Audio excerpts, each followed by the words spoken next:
Okay, our presenter,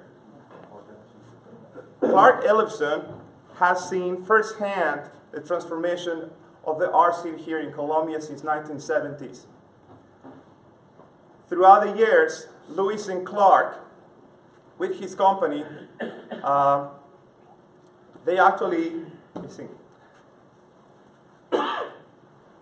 appear in several publications worldwide, such as Casa Vogue, Interior Designs, Pronto, which is a Japanese magazine.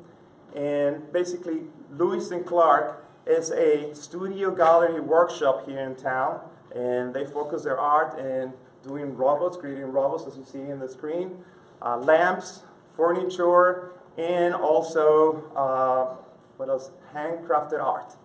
So let's go ahead and welcome Lewis and Clark. Clark Ellefson, come here from the podium.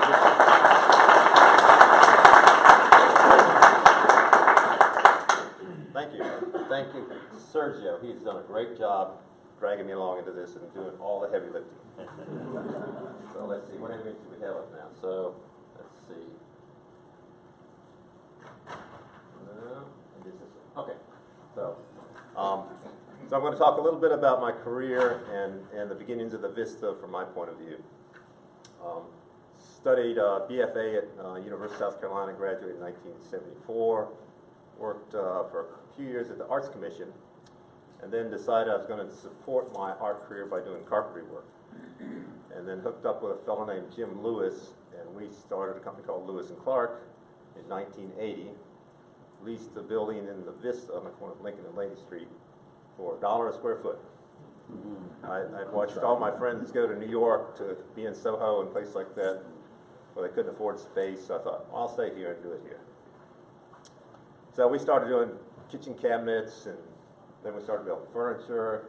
I thought, well, I'm going to take my energy from sculpture and put it into the furniture. So while we're doing building furniture, we decided to enter some competitions. The chair you see on the left is called the Temple chair. We entered a design competition, an international competition from Mike Corporation, using a new material, color core. And this won first prize, which was $10,000. They built the chair, and then it traveled all over the world. It opened in Chicago, went to Italy, Tokyo, Paris, Caracas, and is now part of the permanent collection of Chicago Art Institute. So, same time we were renovating our building on Lincoln Street, this old brick warehouse building, 2 floors, 8,000 square feet. Put 2 loft apartments upstairs, art gallery upstairs, and a woodworking shop downstairs. So while we're doing the woodworking and making the artwork, we would also throw elaborate warehouse parties and do gallery openings, and then connect with other artists in the area. So it was a fun time in the 80s, and then the Vista was really the wrong side of the tracks. It's full of derelict buildings, empty, dirty, old, nasty buildings, and no one wanted to come down there. So we got together with some of our neighborhoods and started posting events. First event was called Viva la Vista, and we did it on a Sunday afternoon because people were too scared to go to the Vista at night. And that event then became Vista Lights a couple years later, and I think everybody's been to that event. It's a wonderful event in November, Thursday before Thanksgiving. Along that time, we also created Artista Vista, because as we did art gallery, and invited other artists in the area. Other art galleries moved into the district. They were there for cheap rent, high energy. And this helped.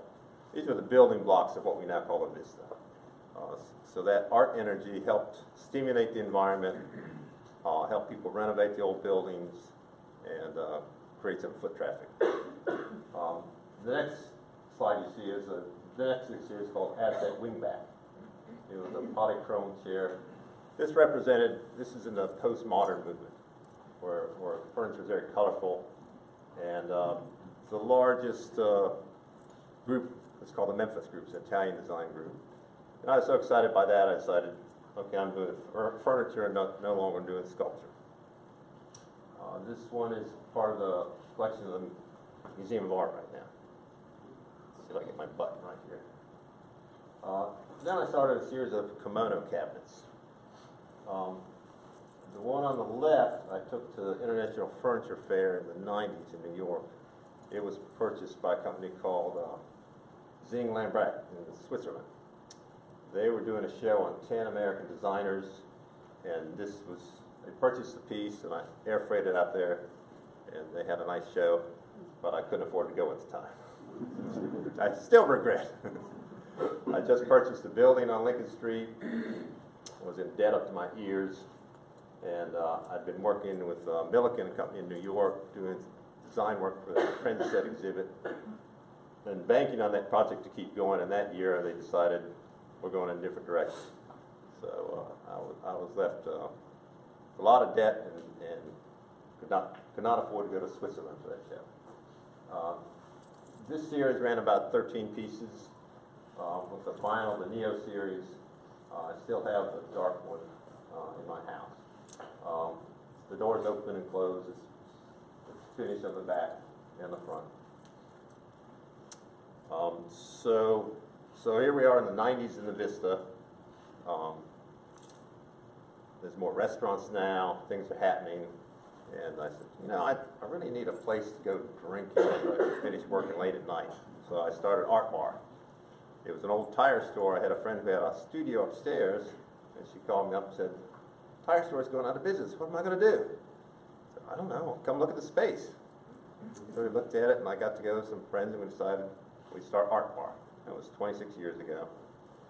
Back then, there were 6 restaurants and bars in the Vista. Now there are probably about 80, I think. So it's fun times. Did a lot of work. So they're just showing me I have one more minute. So now I'm making, I went from furniture to lighting, and these are some pictures of some charge bots I make. They're to charge your device.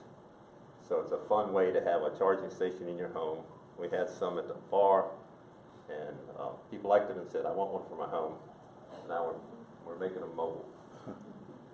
And lately I've gotten back into sculpture. This is a project for Studio 2LR. These are cisterns. They're made to collect rainwater off the roof. They were having flooding problems.